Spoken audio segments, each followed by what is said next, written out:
Hey everyone, thank you so much for listening to Generation S. And before we start the show, I just wanted to give a big disclaimer. So you may have noticed from the title that we are reviewing the brand new Little Mermaid live action movie that just came out recently. So with that, there are going to be massive spoilers. Now, of course, if you've seen the original Little Mermaid, they probably won't be too surprising of spoilers, but spoilers nonetheless. All right. My conscience is clear. That's it. Kick back, relax, and enjoy as Beth and I review the new Little Mermaid movie right here on Generation S. What is it? It's time to go back.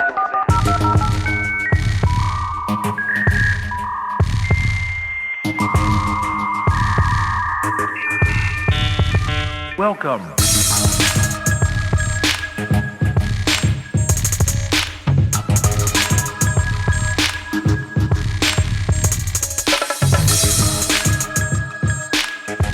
Welcome back to Generation S. It is a podcast about growing up in the 90s and the early 2000s. Let me put it to you this way. If you found yourself at the movie theater this last weekend going to see a live-action remake of a classic Disney animated film, well, this podcast might be for you. I'm Dan Kemp, and I'm joined once again by my lovely wife, Miss Elizabeth. Beth, not Liz, anything but Liz, right? Uh-huh. Whatever. I'm going to redo that intro. Okay. Okay. Hi, guys. No, it's okay. I'll do it. Okay. I'm Dan Kemp, and I'm joined once again by my lovely wife, Beth. Beth, welcome back to the show. Hey, everyone. So last week, Beth, you and I talked all about the classic 1989 animated Little Mermaid. And truly, I mean, the start of the Disney Renaissance, and really such an important film for so many reasons, because it really kind of laid the groundwork for the next 10 years as far as Disney animation went. Yeah. Right? And so we talked all about that, loved it, big film from both of our childhoods for different reasons. Obviously, you know, I think it appealed to you more as a girl with a female protagonist, but I certainly love the movie.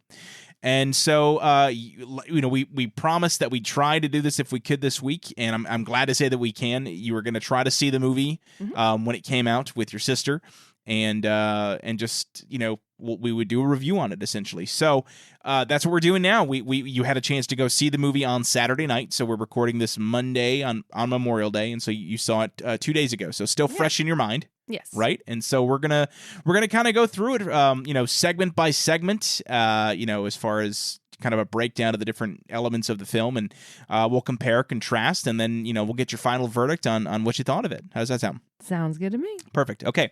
So I guess let's kind of start things off with just again, we talked about the importance of that animated film, and the visuals, the music, the characters, everything about it. So let's kind of break it down into the different elements that made it so successful as far as the new film goes. So let's start with visuals, okay? I mean, the biggest thing you're looking at when you see a live action remake is, how does it look compared to the animation? Does everyone look like you wanted them to look? So on and so forth. So, we're going to talk more about character portrayals, but I want to talk about, again, kind of those visual elements, because I mean, most of the movie, at least at first, the first part of it, I would imagine, because I didn't see it, takes place underwater. Yes. So how do you feel they nail that kind of that underwater special effect? Yeah, I mean, it gave me Aquaman vibes. It's really the only other underwater movie that I've ever seen before was Aquaman. Well, Avatar too, though, because was that? Because I heard about this underwater, and I bring that up because a lot of people that have seen this movie are saying that it doesn't look as kind of vibrant or colorful as Avatar 2. And again, I haven't seen it, so I don't know. I mean, what are your thoughts there? I mean, so when he sings, when Sebastian does the Under the Sea song, when he's trying to get her to stay put or whatever, I mean, I thought it was bright and colorful, and it had what I liked is they had creatures that they didn't try to overtly make look like a cartoony, it looked like a sea creature. Yeah. Obviously moving in a way that sea creatures don't generally move. They were choreographed, and so that was a little fantastical, obviously. But but as far as that, was concerned, there were dark moments, like when Triton. I was gonna say Trident. Triton, King Triton. He's not gum. When he would go, he went and blew up her little place of things or whatever. Yeah. But the mood was dark. Or like when she went to go to Ursula's little area, that was dark. But the mood was dark. Like she's an evil sea queen. Yeah. Sure. So like that's gonna be dark. Or when he's angrily when Triton, I was gonna say it again. When Triton was sitting, on his throne, like, and having Sebastian like report back to him and all the other stuff. Again, he was moody and dark. So I think they did a good job of like the coloration, the saturation, I guess, or whatever of the image it matched the mood. Okay. So because again, that was the biggest complaint I heard. As far as didn't dislike it. They felt it was too desaturated for being, a kid's Disney movie or whatever. But you didn't get that at all. It felt. No, I mean, I'm not a kid, obviously. As an adult, I appreciated it. I mean, I went with my niece, and she's seen both as well. Now, granted, she is 4 years old. Sure. But she's seen both, and she didn't seem perturbed or upset by. Okay. She was just as captivated when they were singing and dancing and doing all that stuff. Yeah, well, and I guess that's the big thing too. I mean, ultimately, it's a movie for. I mean, it is a kids' movie. I mean, but it's also for people who saw the original. Well, it's for our it's target for demographic. I mean, well, but like us, Yeah, but at the same time, it's still. I mean, kids can see it, but it wasn't. It wasn't necessarily targeted towards today's children. That's fair. No, that's absolutely fair. You had mentioned earlier, by the way, about how a lot of the sea creatures and the characters look more realistic than their animated counterparts. Oh yeah. And again, that was a big point of contention. I would be reading on the different forums of like they wish they would have made Sebastian look like just a 3D version of his 2D cartoon. What are your thoughts? I mean, because obviously I've seen pictures; they look more like real animals. So, I feel like that would have been dumb to like literally just take the cartoon and like upload that into the. Sure. Yeah, that would have looked. It required him to be reimagined for sure. And I don't even know, like, artistically speaking, I'm not an art person. I don't know. So artistically speaking, could I even offer like an idea of what they should change? No, but it was kind of like, I don't know. I wasn't 100% excited, but did he need to be a carbon copy from the cartoon? Absolutely not. So I appreciate what they did. What did save him, or what the best, and I know we're not talking about this right away, but the person that played him, like his characterization was made up for anything, in my opinion. Yeah, and again, we're going to get to the character portrayals in a second. Just like I said, from a visual standpoint, so obviously Sebastian was a big departure because it was just weird looking. I mean, he did look like a crab, but it was like kind of, I don't know. You talking about the original one or the new one? The new one. Yeah.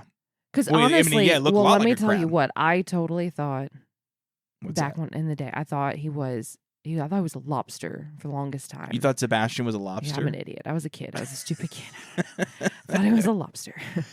Okay. Anyway. Well, fair. It's like, that didn't look like a lobster. And then, so like, again, the big three that I'm thinking of here as far as CGI versus, the OG 2D animation, Sebastian, of course, the main one. Flounder looks... He did pretty good. They were pretty good with him, yeah. Okay, I mean, it looked like a fish. Again, I've seen still images. Yeah, no, it looks like a look fish. like a fish, yep. Did it look jarring to see a fish look like that and be talking to Ariel?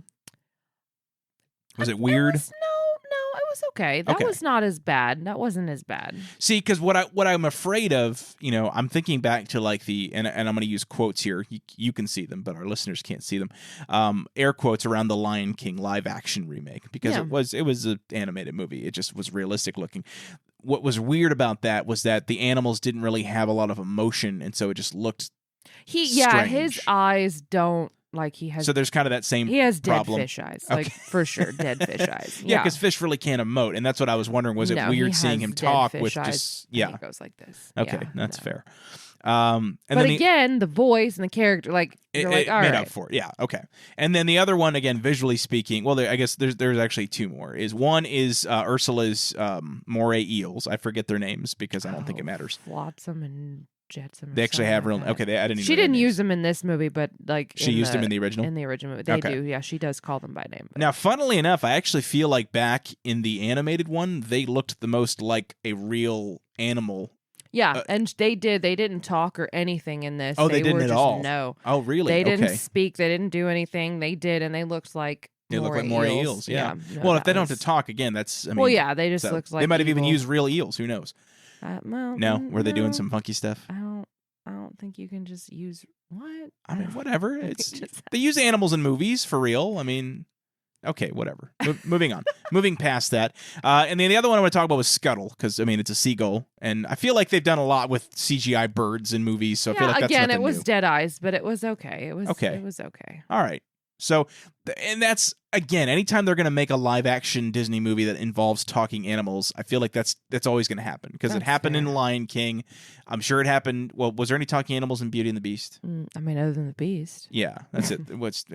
Yeah, forget it. And then Aladdin didn't really have any talking animals. Well, no, it did. That's well, the and you had monkey. Iago the Oh, parrot, yeah. who was more like a real parrot in this one, and didn't. So anyway, I think that's always going to be the problem, is that when you have talking animals, which is such a staple of Disney movies, it's going to have that.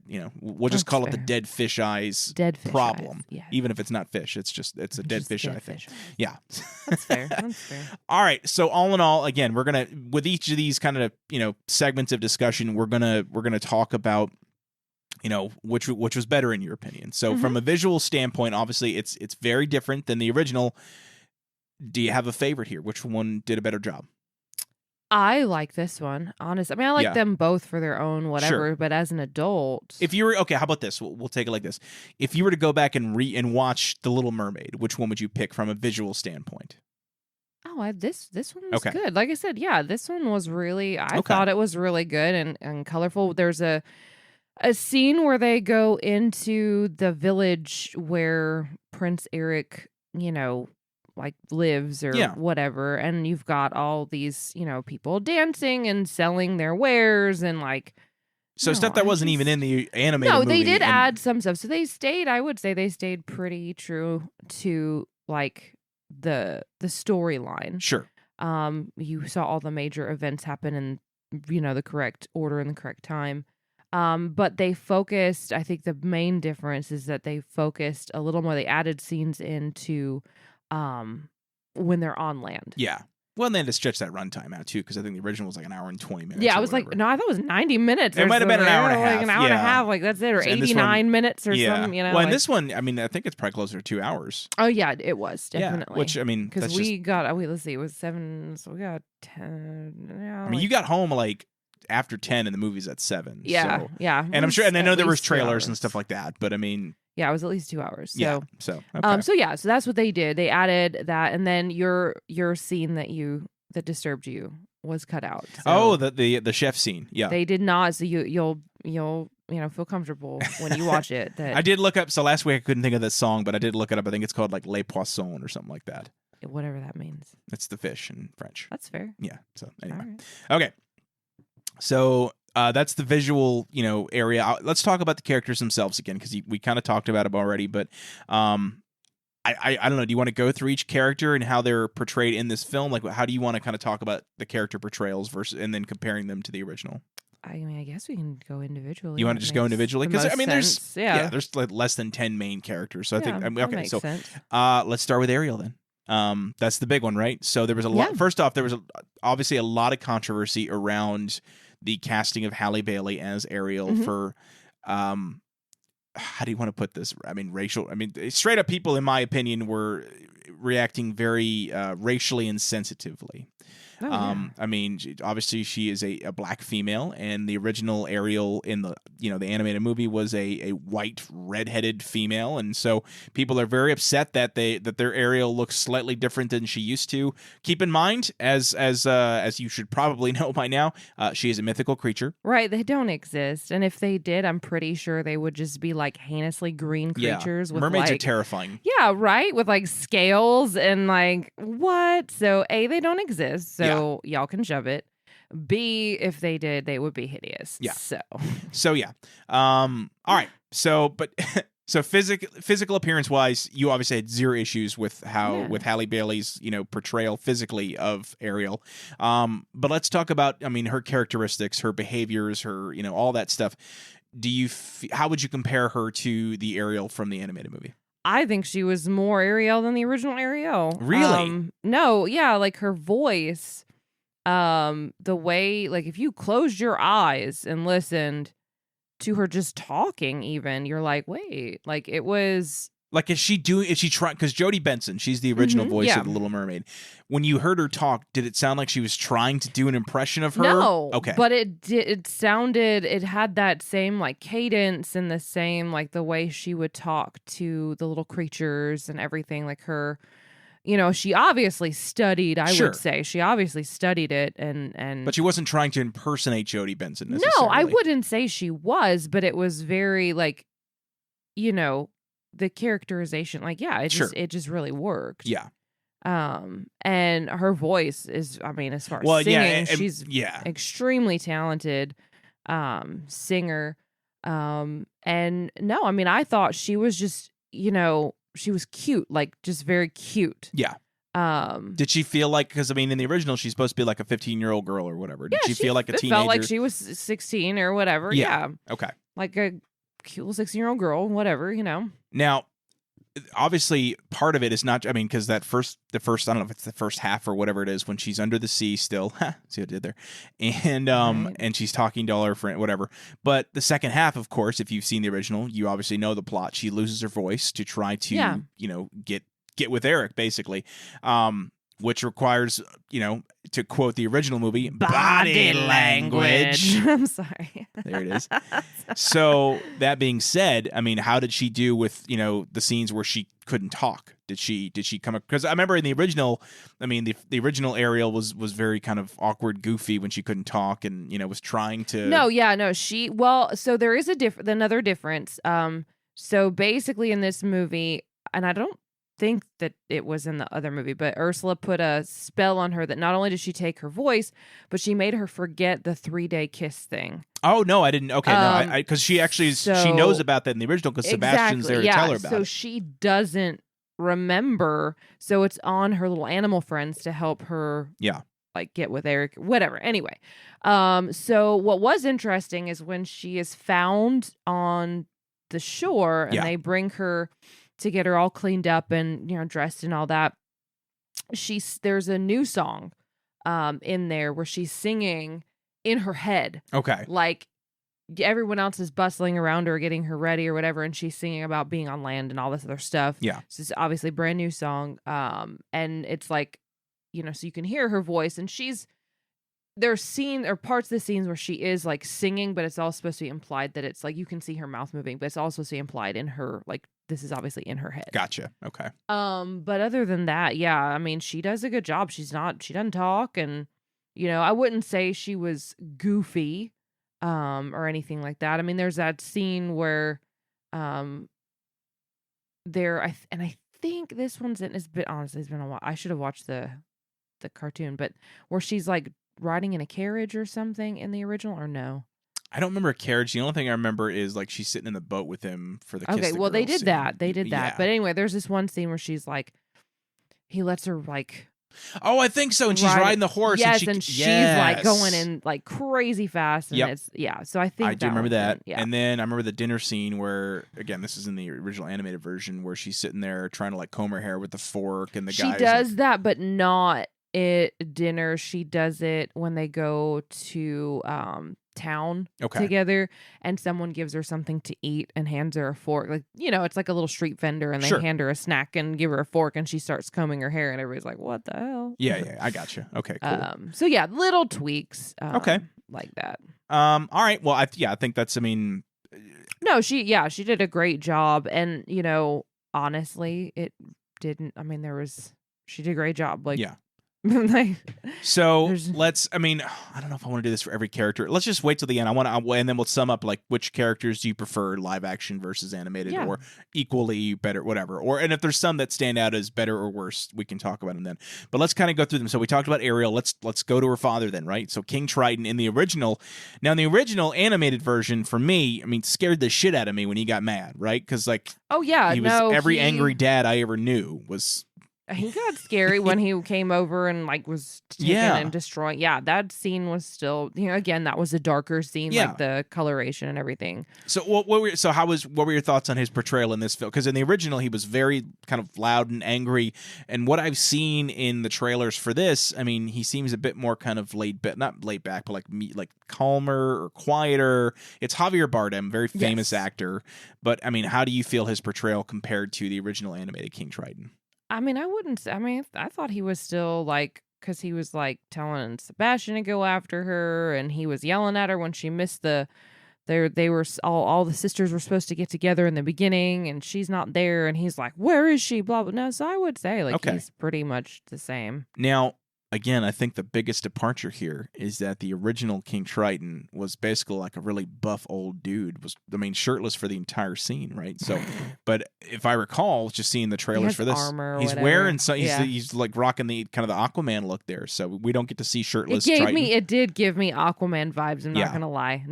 I was like, wait, but like old man Aquaman, because he's got like gray hair still. Because he was like gray and white haired in the original. Does he have like the gray hair in this as well? It's gray. It's gray. Yeah, it's gray, and he has a beard or whatever. Yeah. But you're not seeing him topless and rocking the six pack. No, I mean, maybe he just didn't feel like getting. I mean, that could be fit for it. I don't know. Maybe he's old. How old is he, man? Javier Bardem, he's got to be in his 50s. He's like, I'm too old for this shit. That's what he said. Maybe. I don't know. All right. So again, he's not in the movie a lot, at least in the original. So I assume he's probably not in this one a ton. I mean, compared to. Yeah. I mean, there's cut scenes to him where he's telling again, like in the beginning where the sisters are all supposed to be hanging out with him and doing their thing. Yeah. And then like it'll cut to him, yelling at her to come back, or cut to him telling Sebastian to go basically babysit her. So it's like little scenes. And at the end, when he turns her into a human and all that stuff. So one of the things before we started recording, when you got home, you mentioned it was a huge change was the relationship between Triton and Ursula. Right? Oh yeah, that was By the way, I just realized I'm gonna go ahead and splice in a recording at the beginning of this. There's gonna be spoilers throughout this discussion, folks, in case you hadn't realized. So if you hadn't seen the movie yet and you're listening to this, sorry, spoiler alert. But I won't say it's a huge plot twist, but I mean. Well, yeah, I mean they just didn't explain it in the so what original. Is it? Yeah, so in the original movie, Ursula and Triton have beef, and like you just figure, I don't know, somebody. Now, would they have beef if they're underwater, or would they have fish? Oh my god! Sorry. Anyway, they were beefing in the original movie, and they don't really explain why they're beefing. You just figure somebody got slighted somehow, and then she's pissed off, right? Okay. But in this movie, she is Triton's sister. Really? Okay. And basically he was chosen as the next in line and given, it's kind of like a Scar, like Lion King situation. Yeah. Like he was given the crown and the trident, right? That's the trident. That's the trident. Okay. He's Triton. That's the trident. Trident. I cannot do this. And she's like pissed off and butthurt because she, wasn't chosen. So she's skulking in her little lair. Yeah, that's like a real Lion King ripoff, right there. So that was, and honestly, the most hilarious thing out of this entire movie. I was like, to me, guys, that is the most unbelievable thing of this whole movie. As far as the familial resemblance. Not that there is a black Little Mermaid, but that a merman is related to a squid lady, because they're not even the same damn species. Now, that's a perfect segue into Ursula, because I do want to talk about Ursula. Is she purple in this? I mean, yeah, she's black and purple. Like she's got. Well, that's what I'm saying. So, like, because she was like purple she looks skin, identical. She does. Yeah, no, they did not. Melissa McCarthy did not. They did not change. Like she looks. Yeah. Yeah. All right. So, because that was one of the things you said again when you first, because that was one of my first questions. Because I always she did amazing. Yeah, like Ursula is like she's a vibe. Yeah. She's just a vibe. Now, one of the things that I was worried about, because I've seen, again, some of the live action stuff I've seen, the big climactic scary scenes of some of the Disney movies didn't necessarily translate as well in the live action. I'll give you an example, because I haven't seen the movie, but I've seen this scene, Aladdin, where Jafar wishes to be turned into a genie. Mm-hmm. At the end, right? Yeah. And he gets all big and scary. Now, in the animated movie, very intimidating. He looks badass, right?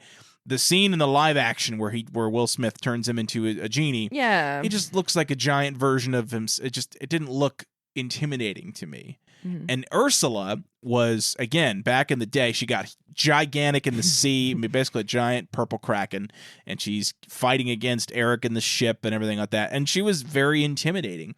How did they portray that particular scene in this movie with Ursula getting huge and, going one-on-one with the ship there? She did. She got really big. Her facial features, I will say, I think they did struggle, like, CGI wise. Okay.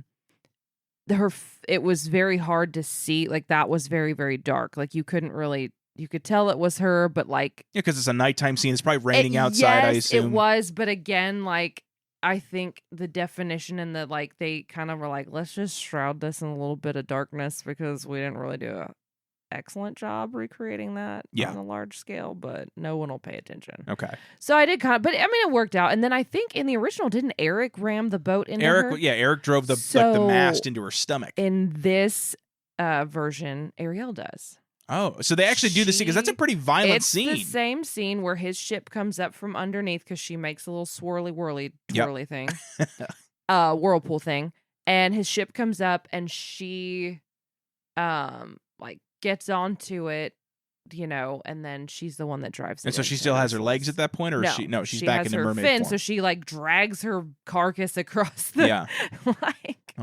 Yeah, because she can't walk, and she pulls herself up and steers it into her stomach. Okay, and then she goes down, and and that's the end of Ursula. So I liked that because I was like, oh well, she's the one that's saving his ass. How was her singing in this?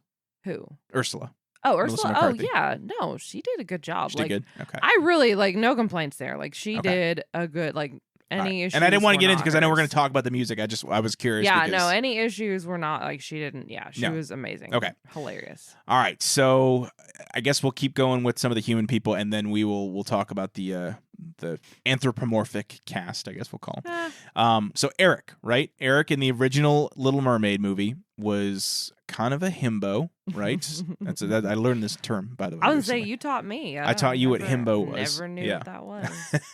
Where he's kind of, he's eye candy. Again, back on a cartoon, you don't really use the term eye candy because that's kind of strange. But the whole idea is that he's this hunky guy, and he's not the brightest, but he's there, nice guy. Ariel's very much in love with him. In this, though, from what you've told me, he's got a bit more of a backstory. Yeah, it was nice that they gave him a little bit more.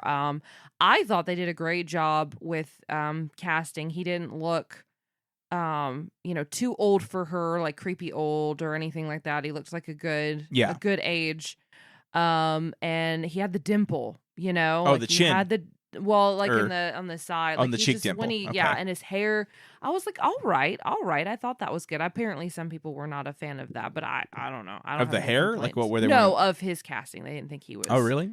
The right. Because when I'm picturing the animated one, I honestly don't know who the actors that played him in this movie, and so I can't even picture the character. Yeah, I don't know his name. I'm sorry. But does he look different? Because he was just a dark-haired, light-eyed guy in the original. What's he? Yeah, no. Is that kind of nondescript? Yeah, I guess. Yeah, kind of. But I mean, it worked. Sure. Well, absolutely. But so he's got in this one he's got parents. A backstory. Yeah. Okay.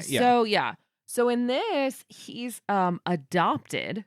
Okay. So they say he's adopted, and his adoptive dad is dead. I don't know what happened. They didn't really explain that, but his mom is still alive. His adopted mom is still alive, and basically he has this wanderlust, and the reason why he's always on these ships and getting, into, because there was a shipwreck, just like whatever. But the reason why he's always, doing that kind of stuff is that he is the prince, and he wants to explore and see other cultures and bring back, what's going on, and he doesn't want to be, quote, left behind, is what he says to his mother. So it's FOMO. So.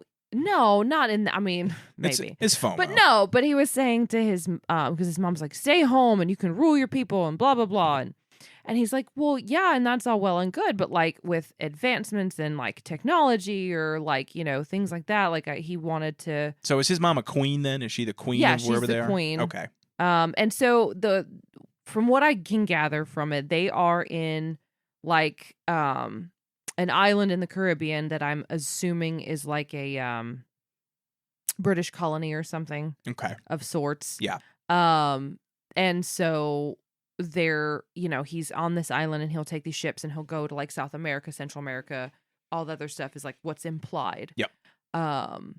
And he brings back these treasures and brings back ideas from other cultures and things to bring to his people and to, whatever. Yeah. So they did give him, backstory. He is intelligent. Like he, at one point, like when she's not speaking, he shows her all these maps and places he's been and treasures. And so he's like teaching her, what I thought was cool, random side note, because, our niece is part Colombian.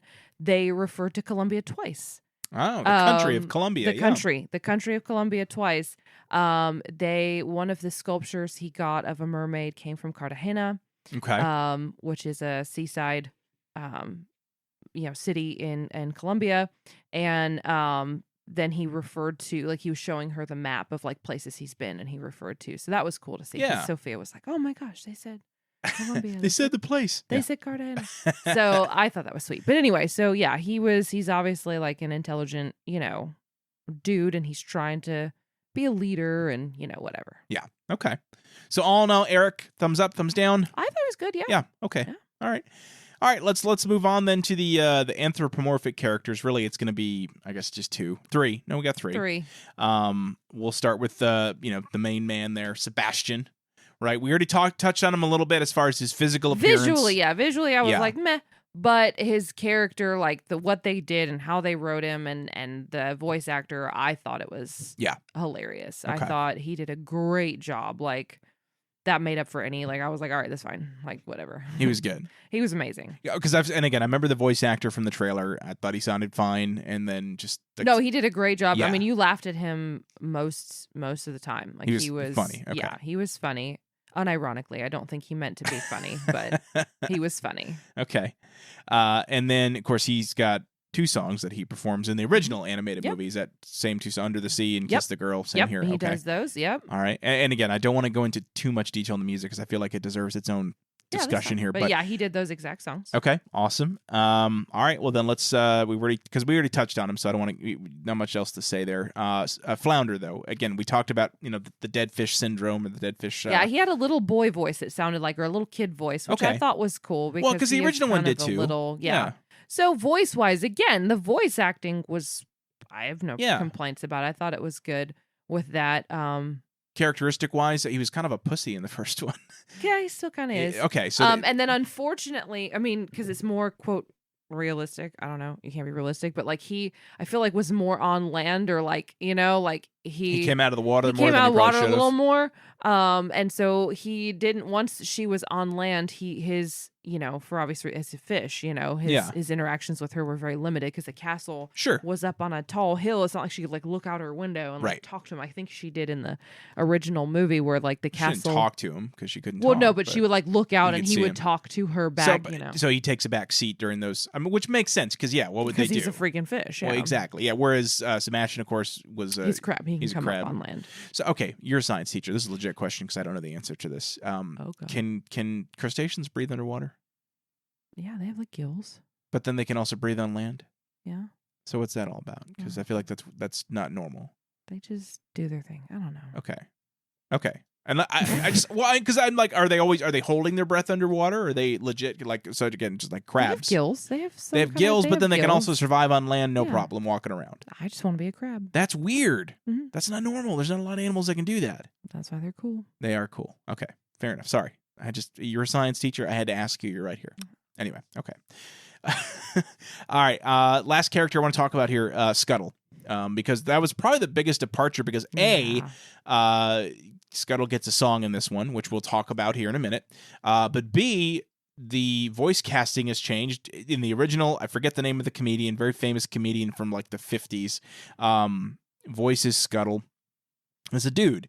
Whereas in this one, Scuttle is now voiced by Awkwafina, who I love. I think she's hilarious. I think she's a great comedian. I loved her in the other Disney movies I've seen her in. I loved her in what's it face the live action what is it called? You know what I'm talking about, the Marvel movie. Oh, we don't remember it. I'm so disappointed. No, oh my God, Shang-Chi. There it is. Sorry, I can't believe I almost forgot that. She was great in that. What were your thoughts with her portraying Scuttle? You sound disappointed.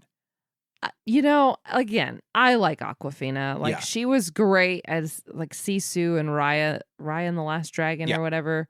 That, I think she was like, because Sisu was like, just, I don't know, he was lit.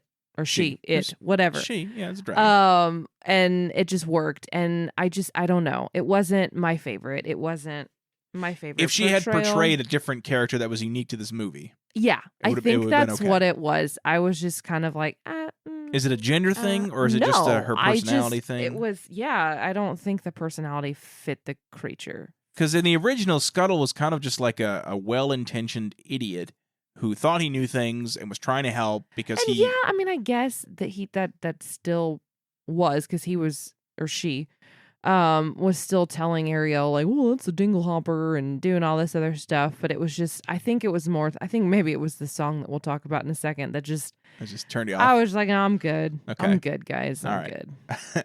Well, that's a perfect segue. So before we get to that, so all in all, characters from the new movie versus characters in the old movie, better, worse, just as good?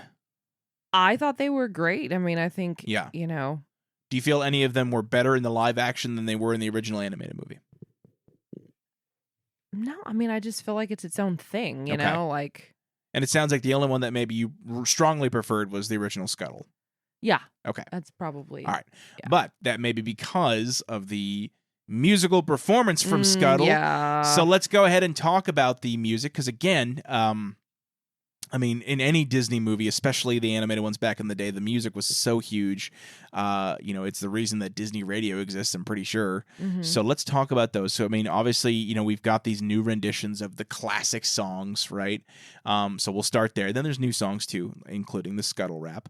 But let's start with the classic songs. So, I mean, what's the first one? Part of Your World, right? That's the first song I assume we hear. Mm-hmm.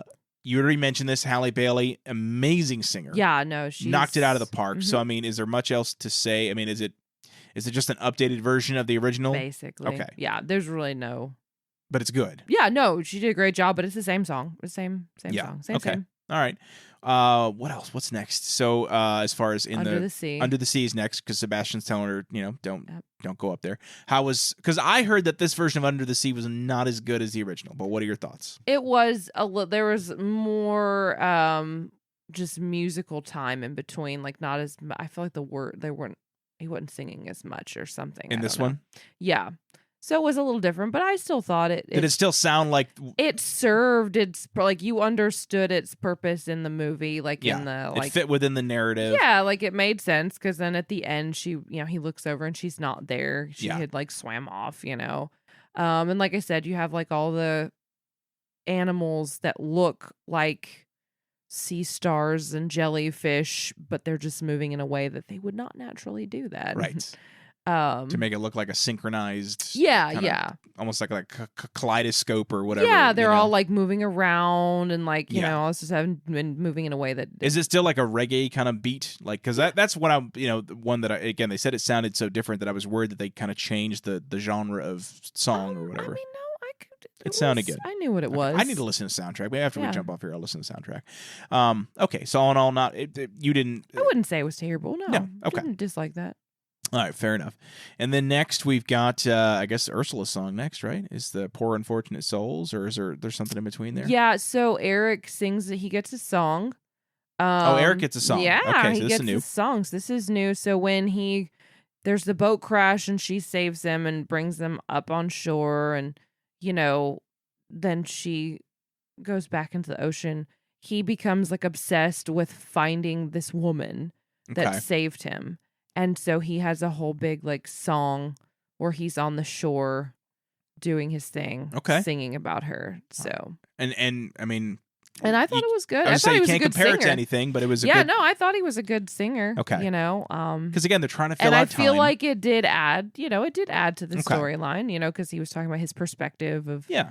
the situation, and Would it have fit in if they had that scene in the original? Would it have fit in with the could you have seen listening to a song like that as a kid, or did it sound too modern? I guess that's what I'm wondering. Like, because the original, all these other ones we've been talking about are like, they sound like the ones you remember from 30 plus years ago. Does this one sound? It would have fit in. Yeah, okay. I think it would have. All right. Well, the other well, what's left? Because again, we got the Ursula song, Poor Unfortunate and Souls. she the only thing she didn't do, and I did say this to you, even though we said it earlier, for whatever reason, she doesn't talk about body language. Oh, when Ariel asks, like, favorite, like, I can't how am talk. supposed to get him to like body language? No, she doesn't say that. Which I was like, mention body dang, language. that was like, I was really looking forward to Melissa McCarthy saying that. Really, I wonder if they probably have a scene of it and they just workshopped it, and they're like, you know what? It didn't test well. Probably not. With a modern audience. It's 2023 now. Yeah, no. Okay. So anyway, but yeah, her song, she did great. Like I said, no complaints with Melissa McCarthy. All right. What about Kiss the Girl, Sebastian? Yeah, they did that one. Aquafina did start out with like, remember Scuttle just makes, she did her own rendition, and they were all like, yeah, let's not do that. And then they got into it, and it was good. Yeah. Okay. So they did that one, and then the unfortunate. There's only one left. Let's talk about this. Is there a name for it? Is just the Scuttle rap? It's called the Scuttle Butt or something. Seriously, that's the name of it. That's what she keeps saying. Okay. And so what's the context of this? When does this happen in the movie, and what's it about? Basically, is when she finds out. Scuttle finds out that Prince Eric. Remember, Ursula comes up on land and becomes, quote, Vanessa. Oh, yeah, the mean girl or whatever. Yeah, to try to steal him away. So anyway, she was flying overhead in the morning and like found out that he's proposing to Vanessa instead of Ariel. And so she comes tumbling into Ariel's room in the castle in the morning to like let her know, like, hey, like, this is not good because you're supposed to kiss him. It's the third day, blah, blah, blah. And so basically she relays that in a rap. Relays all that information in a rap. Oh, and it's not I'm sorry.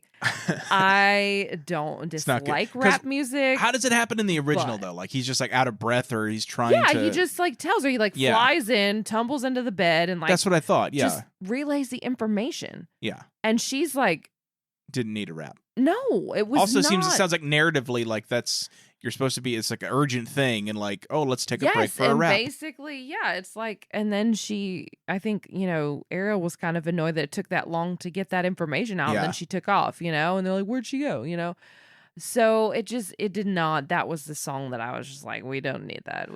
You brought up a good thing, and I forgot to ask about this when we were talking about kind of portrayals, because we talked about Ursula, but we didn't talk about her portrayal as Vanessa.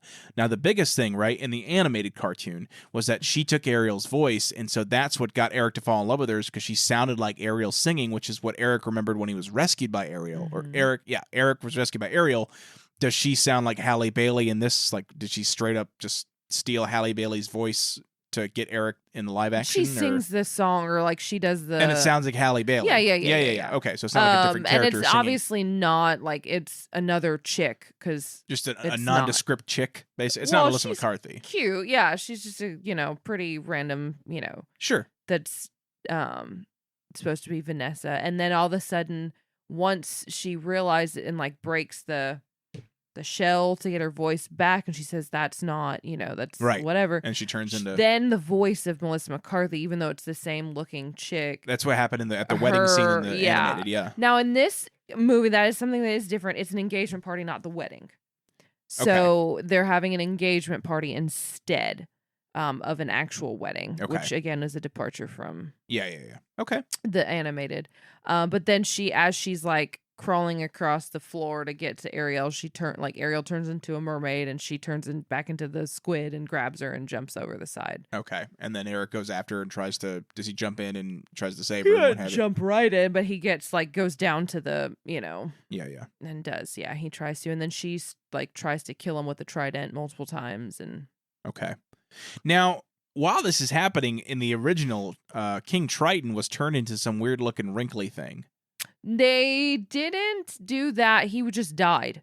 They killed Triton? Well, but he came back, so he looks like he died, like where he kind of turned into like I don't know. He did like this wizened looking thing. I don't know. He didn't look like the little weird pink puppet thing that they. Well, it was like a weird. It wasn't pink. It was like black know looking, weird, wrinkly. I don't know. Whatever it was, but he basically, and then she killed Ursula, got the trident back, swam back down to where her dad was, and then all of a sudden he starts to materialize again. Okay. And so I guess that was the replay. All right. Well, I mean, I don't know. I'd have to see it to see if I like that. Yeah. Or not. But anyway, all right. So music, soundtrack, all that. I mean, all in all, thumbs up. Yeah, like the two of the 3 new songs, I thought. Well, because like I said, Ariel does her own, like when she's on land. Right. That's right. We can talk about that. Yeah. Yeah, So that one was good too, where she's singing like in her head, obviously, because she's supposed to be voiceless. And I thought that added to the storyline.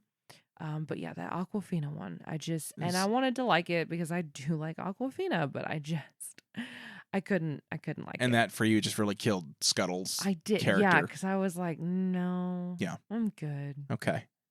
I'm going to listen to the soundtrack because I want to listen to all these. No, do it. Yeah, it's worth it. And then I'll listen to the Scuttle rap. We'll see, because I could see where they could have made it humorous. It's cringe. But that's the thing. Yeah, it sounds like it was and you're not the only one to say this. I was looking up other it's cringe. reviews, and they're like, yeah, that was like the worst part of the movie. Yeah. So, okay.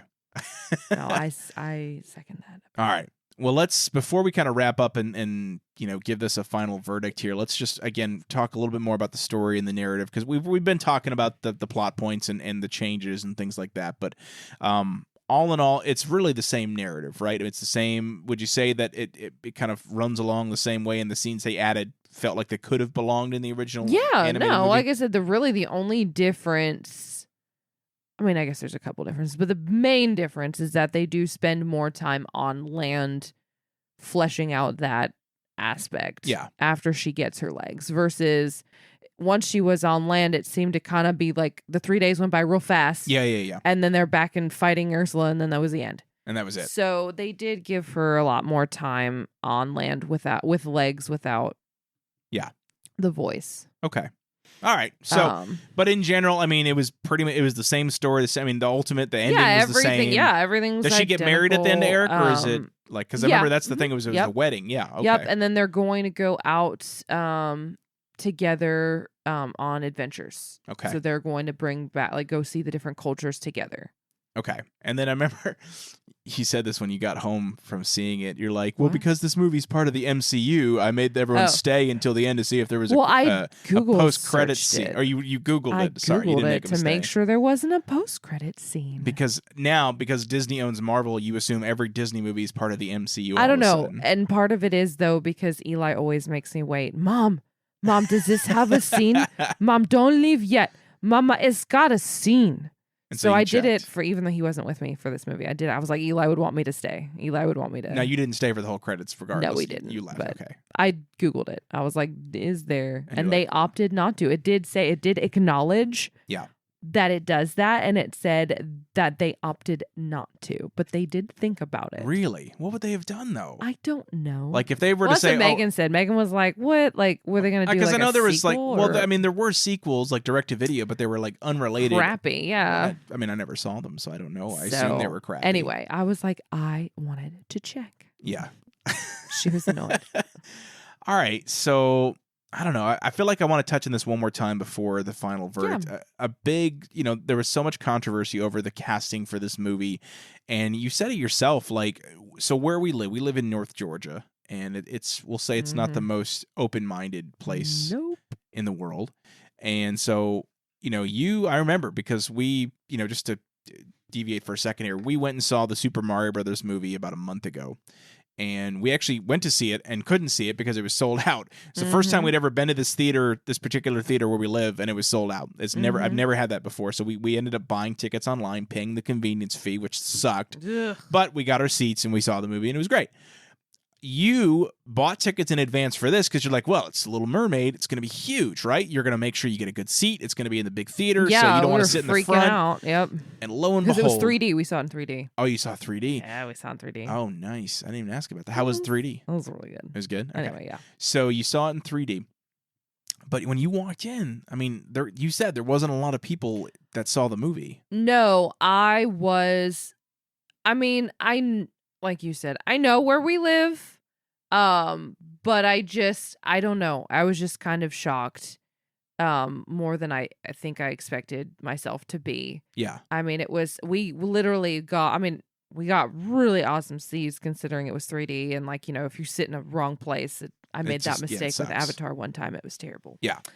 But yeah, there were maybe 5 other families, and this was in their big D, like 3D, the big theater, huge theater that they have. And it was literally, I was shocked because it was like it had been out for 2 days at that point. It was the next day. It came out the Friday, next day. and okay, then it was the next day. Yeah. Whereas we had seen Mario and it had been out for like a week. So I didn't think we needed to, and that's why I called my sister and I was like, girl, buy these tickets. Like, I'll Venmo you, whatever. Yeah. It's going to be a freaking, nut house. Nope. Walked right in. Yeah. And so, like I said, it's a shame. Stupid. It's really stupid. I thought it was great. Yeah. I cried. There were parts where I cried. Like what? When did you cry? Well, like at the very end when, Triton basically, sends her off with her, they have like a moment where he's like, I'll always love you. And all of a sudden I'm sitting there bawling, other just, when he blows up her little boyfriend statue, Oh, like, did that make you cry? It made me sad because she was sad. Yeah. I get sad. Okay. You know me. I always cry in movies. I'm the weirdo. You do. Yeah, I'm always bawling. You cry during like TV shows. I've seen you cry during commercials, like oh, the Publix Thanksgiving commercials. Yes. Yeah, well that, and of course like because it's like family and blah blah blah. I'm like half the commercials they show during the Macy's Day Parade, you cry during. I wouldn't say that. I mean, you kind of do. And then the ones like the family gathering ones and like with the old relatives that come over and see their great grandkids. Whatever. I'm just saying, no, there's nothing wrong with it. Emotional creature. You are. That's why, like I said, I can, anytime we're watching a movie, whether it's at home or in the theaters, I can, like, we're watching a scene and I'm like, in my head, my spider sense is tingling going, Beth's probably crying right now. Oh, I did. Yeah, I take a look to my right and just glossy So if we watch this again, I'll be crying. Okay. I cried multiple times. So all in all, because again, I'm reading reviews and a lot of people are saying like, I just wait for it to be on Disney Plus. It's just a typical Disney remake at this point. Now, because you've seen a lot of the live action Disney remakes. I thought, honestly, I'm not gonna lie, I thought this one was the best that they've done. Really? Yes. Okay. Out of all of them, yes. Because Beauty and the Beast for you was hard to top because you loved that. Yes, Beauty and the Beast, they did a great job. I did love that one. There's just something about this one that I thought it's like they're perfecting it. Like each one they put out, I do feel like they're doing, other than Lion King. And you haven't seen all of them, obviously, but the ones you've seen. I've seen Aladdin, I've seen Lion King, and I've seen Beauty and the Beast. And you've seen Jungle Book. Oh yeah, that's right. I did, but I lumped Honestly, I lumped Jungle Book and Lion King together. I feel really you didn't bad like the Jungle Book for the little kid that had to literally act all by himself. Yeah, because I'm for the whole damn thing. You mean like Ariel, who had to sit in a green screen room and talk to fake fish? Beth, come on, that was a very minuscule part of. Well, she's underwater. But she interacted with other like humans. I mean, I guess, and Mowgli never did. Yeah, this poor kid literally is running around a studio with green screens, jumping from place to place, talking to nobody. In like a loincloth. Yeah, that's got to be messed up. I don't know. Whatever. Poor Mowgli. Sure. But I do kind of lump it together because, again, So you didn't like it? You didn't like the Jungle Book? Because that's like one of your favorite animated movies. It is, yeah. That's one that we should have kept that animated. Just keep it animated. Just keep it animated, and that's fine. So that and Lion King, just keep it animated. Aladdin, I liked that one. I did. I did like it. I thought Will Smith did a great job. And I know this is not live action Disney movies, but whatever. I felt like maybe I'll do an episode on those. I don't know. He had big shoes to fill, being the late great Robin Williams, and I thought he did a great job. Doing that. And then, like I said, Beauty and the Beast, I think Emma Watson. I mean, it was really good. But there's something about this one, and I think the themes and the storyline and everything, because they did try to bring it even though it is, obviously not in modern times, I felt like some of the ideas and thoughts behind it kind of modernized it. Yeah. In a way that I can appreciate. Like, thinking back, like what I said, what struck a chord with me was him saying that he wanted to bring back idea, like he didn't want to be left behind. Yeah. As a society, as a culture, he wanted to. And I'm like, I mean, what is America? We're supposed to be a melting pot. We're supposed to embrace all, backgrounds and religions and languages and things like that. Supposed to. And so, just kind of a nod to like what I think a good leader does or would do. Yeah.